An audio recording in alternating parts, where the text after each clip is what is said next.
오늘의 사건은 중국 전체를 충격에 빠뜨린 형사사건입니다.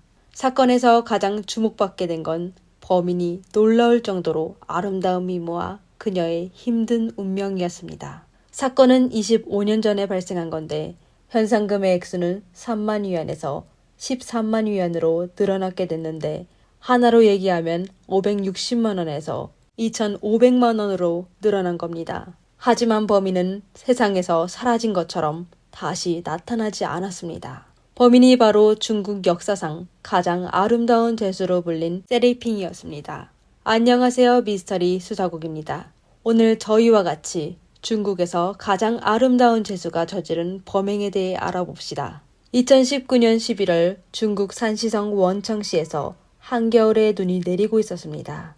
이때 한 수배 전단이 도시 곳곳에 전달되었습니다. 그 수배 전단지는 상시성 원청공항국 위문에서 발행된 겁니다. 수배 전단지 중 한 여성 용의자가 사람들의 관심을 받게 되었는데 그녀는 버드나무 잎처럼 가느다란 눈썹과 높은 콧대에 아름다운 연예인 못지 않았는데 어떻게 이런 연약한 미인이 범인이냐고 경찰이 잘못 알고 있는 게 아니냐고 의아해했습니다. 그 여자가 바로 세리핑이었는데 그녀는 본인의 아름다운 외모와 저지른 범행으로 사람들의 주목을 받게 되었습니다. 모든 건 1999년에 중국을 충격에 빠뜨린 사건으로 시작되었습니다. 1999년 7월 7일 저녁 막 퇴근한 샤오장은 바쁜 하루를 마치고 지친 상태로 집으로 돌아갔습니다. 그러다 집 문을 열려고 할 때 어디선가 비린내가 나는 걸 발견하였습니다. 그의 집 건너편에 살고 있는 이웃의 대문이 열려 있었는데 냄새는 그들의 집에서 나는 것 같았습니다. 샤오장은 이사한 지 얼마 안 되었지만 이미 여러 사람으로부터 그들의 이야기를 들은 적이 많았습니다. 사람들은 그 집의 남자 주인이 나쁜 사람이라며 근처에 있는 사람들은 그가 저지른 짓을 전부 알고 있다고 하여 샤오장도 그들에게 좋은 인상이 없었습니다. 당일날 그들이 대문도 닫지 않은 걸로 봐 그는 그들이 또 무슨 나쁜 짓을 꾸미고 있다고 생각했는데 갑자기 도움을 청하는 희미한 외침을 듣게 되었습니다. 호기심에 그는 앞으로 다가갔는데 눈앞에 펼쳐진 광경에 놀라게 되었습니다. 이웃 남자는 붉은 액체에 빠져 바닥에 누워 손을 흔들며 살려달라고 하였습니다. 샤오장은 놀라 잠깐 멍하니 쳐다보다가 바로 구급센터로 연락하여 이웃 남성을 병원으로 보냈습니다. 운 좋게 남성은 구급 조치를 받아 목숨을 구하게 되었지만 하지만 불행하게도 그의 아내는 질식으로 세상을 떠났습니다. 사건이 알려지자 아파트 단지에는 사람들이 모여 어떻게 된 일인지 왈가왈부하기 시작하였습니다. 아파트 단지에서 가까운 한적한 길거리에 한 아름다운 여인이 하이힐을 신고 급히 걸어가고 있었는데 그녀는 걸으면서 손에 묻은 빨간 액체를 닦고 있었습니다. 그녀의 표정은 아주 복잡했는데 복수의 기쁨과 범행을 저지른 후의 두려움이 가득했습니다. 여성은 붉은색으로 물든 휴지를 쓰레기통에 던지며 도시의 밤속으로 천천히 사라지게 되었습니다. 그 여성이 바로 오늘 사건의 주인공 세리핑이었습니다. 그럼 그녀는 왜 범행을 저지르게 되었을까요? 우선 그녀에 대해 알아봅시다. 세리핑은 1968년 중국 간수성 린저우시의 한 마을에서 태어났습니다. 그녀는 또 언니 한 명이 있었는데요. 당시 그녀의 가족은 비교적 가난하게 살고 있었지만 일가족은 아주 화목하게 살고 있었습니다. 세리핑의 부모는 마을의 다른 사람들과 달리 아들을 사랑하고 딸을 싫어하지 않고 자매의 교육에 신경 써 계속 공부하게 하였습니다. 세리핑은 어릴 때부터 예뻤었는데 부모님의 보살핌으로 아주 온화하고 친근한 성격을 지녔습니다. 그리고 부모님의 교육에 공부의 중요성을 알고 있었으며 학교를 계속 다녀야만 운명을 바꿀 수 있다고 믿었습니다. 세리핑은 어릴 때부터 공부를 열심히 하여 성적이 아주 좋았으며 반 친구들과도 사이가 좋았습니다. 그러다 그녀는 고등학교를 졸업하게 되었는데요. 사실 당시 중국에서 집안 형편이 열악한 소녀에게 고등학교에 다닐 수 있는 것이 이미 아주 드문 일이었습니다. 세리핑은 고등학교를 졸업한 후 대학에 진학하려고 했는데 불행하게도 그녀는 대학 시험에 아주 근소한 차이로 불합격하게 되었습니다. 시험에서 탈락하게 된 그녀는 할 수 없이 대도시로가 일자리를 찾기 시작했지만 계속 공부하려는 꿈은 포기하지 않고 조금씩 일하며 통신대학에 지원하였습니다. 통신대학은 일반 대학과 달리 통신수단을 이용하여 교육을 실시하는 건데 학생들이 시험에 합격하게 되면 교의학위 증명서를 취득하고 국가에서 인정하는 학업 자격을 취득할 수 있습니다. 이건 일을 해야 해 등교할 수 없는 세리핑에게 최고의 선택이었습니다. 그때 그녀는 이미 연예인 못지않은 미모로 성장하여 직장에서 인기가 아주 많았는데 세리핑은 공부에만 집중하여 모든 남성을 거절하였습니다. 그녀는 그림 그리는 걸 좋아하여 통신대학에서 회화를 전공했습니다. 그녀는 항상 훌륭한 미술교사가 되기를 꿈꿔와 열심히 공부하였습니다. 1994년에 세리핑은 통신대학을 졸업하여 모든 일은 세리핑이 계획한 대로 진행되고 있었는데 갑작스러운 일로 그 꿈은 산산조각나게 되었습니다. 항상 그녀를 지지하고 격려해줬던 어머니가 갑자기 중병에 걸리게 되었습니다. 만약 어머니가 병원에서 치료를 받으려면 아주 높은 의료비를 지불해야 했는데 이제 막 대학을 졸업하고 일을 시작한 세리핑에게는 아주 힘든 일이었습니다. 세리핑이 이에 어찌할 바를 모르고 있을 때 그녀는 서바욱이라는 남자를 만나게 되었습니다. 서바욱이는 도시 사람인데 그의 가족은 매우 부유했습니다. 그는 세리핑을 만난 후 바로 그녀의 미모에 빠지게 되어 그녀를 따라다니기 시작하였습니다. 당시 세리핑은 인생에서 가장 힘든 시기에 처해 있었는데 그 남자가 본인에게 잘해주며 돈도 아끼지 않아 천진난만한 세리핑은 얼마 안 돼 그와 사귀게 되었습니다. 서바우기는 심지어 세리핑 어머니의 치료비까지 전부 대줬습니다. 세리핑한테 서바우기는 마치 드라마에 나오는 영웅과만 같았습니다. 하지만 두 사람의 결말은 드라마만큼 아름답지는 않았는데요. 세리핑과 서바우기는 결혼한 후 달콤한 시절을 잠깐 보냈었는데 시간이 길어지자 세리핑은 두 사람의 혼인 생활이 본인의 생각과 완전 다르다는 걸 느끼게 되었습니다. 서바우기는 결혼하고 얼마 안 돼 본성이 드러나게 되었습니다. 그는 바람둥이였으며 이번에 결혼이 두 번째였습니다.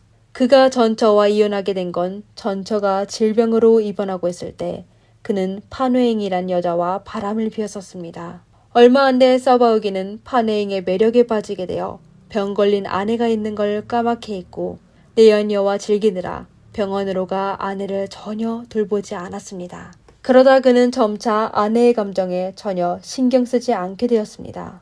서바우기는 심지어 판웨잉을 아픈 아내에게 데려가 두 사람의 관계를 공개하였습니다. 이미 질병으로 힘들었던 아내는 이에 충격을 받게 되어 상태가 악화돼 곧 세상을 떠나게 되었습니다. 이에 서바우기는 자기 잘못을 깨달았는지 판웨잉과 헤어졌습니다. 그러다 한동안 싱글 생활을 하다가 시골에서 도시로 가 일하게 된 세리핑을 만나게 되어 그녀를 따라다니기 시작했습니다.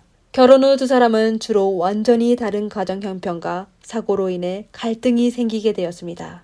세리핑은 대학생이었는데 서바우기는 가방끈이 짧은 사람이었습니다. 그들의 결혼 생활이 점차 길어지자 서바우기는 내연녀 판웨잉을 그리워하게 되어 그녀에게 다시 연락하였습니다. 그때 판웨잉은 한 시골 남자와 결혼했는데 도시의 번영함을 그리워하여 두 사람이 다시 연락하게 되자 판웨잉은 상대방의 결혼 생활이 행복하지 않다는 걸 알게 되었습니다. 그녀는 본인이 다시 도시로 가 도시 생활을 누릴 수 있다고 생각하여 서바우기를 유혹하여 두 사람은 곧 다시 만나게 되었습니다. 처음에 그들은 몰래 만났었는데 시간이 길어지자 서바우기는 다른 사람의 시선에 신경 쓰지 않고 판웨잉과 동거하기 시작했습니다.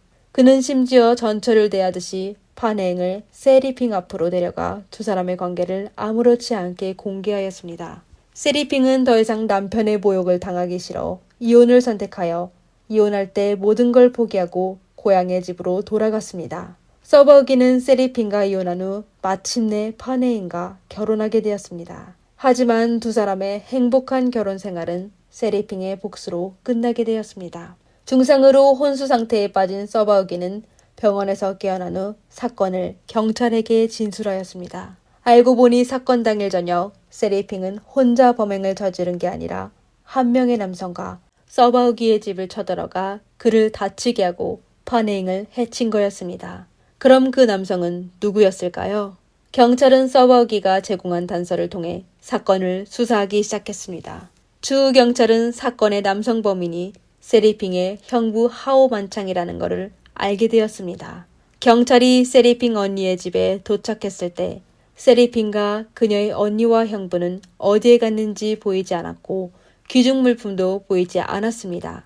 경찰은 CCTV 영상과 취득한 단서로 세 사람이 도피 중이라는 걸 추측하였습니다. 2002년 4월 세리핑과 하오만창은 고의상해죄로 온라인 수배를 당하게 되었습니다.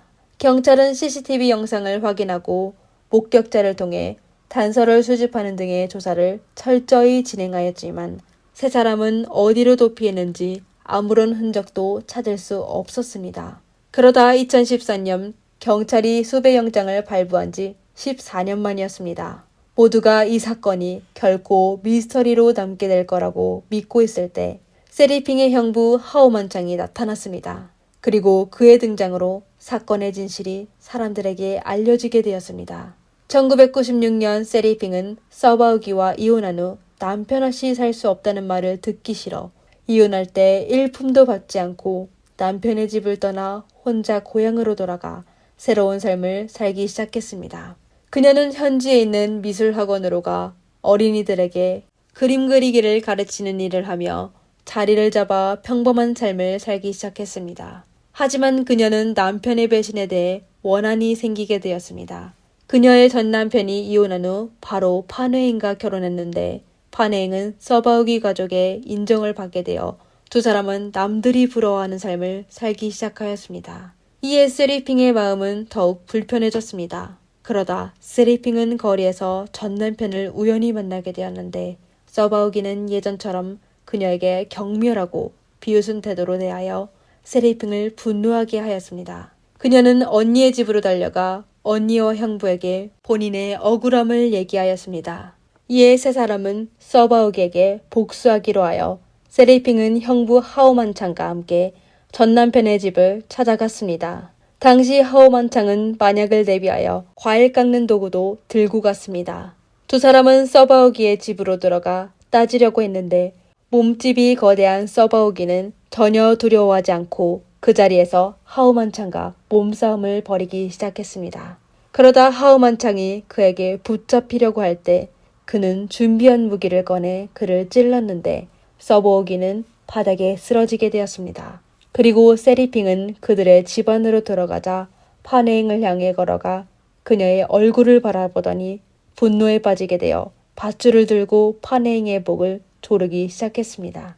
이때 서바우기는 몸부림치며 도움을 청하기 시작했는데 이에 하오만창은 다시 무기를 들고 그를 찌르기 시작했습니다. 당시 그의 이성을 잃지 않아 중요한 부위를 피해 그를 찔렀습니다. 하지만 세리핑은 이성을 완전히 잃게 되어 하오만창이 달려가 세리핑을 막으려고 했을 때 파네잉은 이미 숨지게 되었습니다.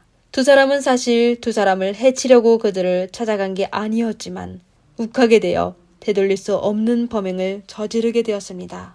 정신 차리게 된 두 사람은 바로 사건 현장을 떠나 집으로 돌아갔습니다.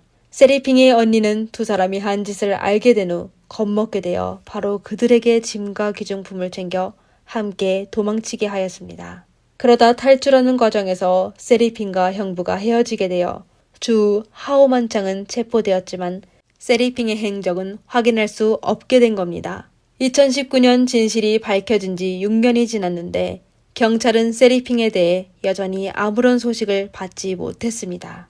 경찰은 할 수 없이 현상 3만 위안, 하나로 570만 원으로 하여 단서를 얻으려고 했지만 경찰이 세리핑의 사진을 공개하자 인터넷에서 바로 센세이션을 일으켜 그녀의 사건이 주목받게 되었습니다. 하지만 누구도 단서를 제공하지 않아 사건은 계속 미스터리로 남게 되었습니다.